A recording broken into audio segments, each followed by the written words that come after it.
Hello everyone, in this video I will show you how to replace the keyboard of the Dell in-person laptop. First, you need to power up the device to ensure the safety of the device. Then you follow 3 steps.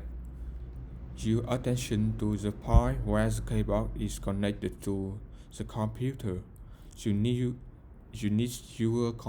your screwdriver and scan these blocks in the small slot and the keyboard will gradually come up. The board don't have to be documented or do anything, just try it open, and the next step is you get a new keyboard to replace. When you installing you need to pay attention to the connectors of the cable, and then you can check the keyboard on keytest.com. After checking the keyboard, if the keyboard works well, then you have almost completed the replacement step.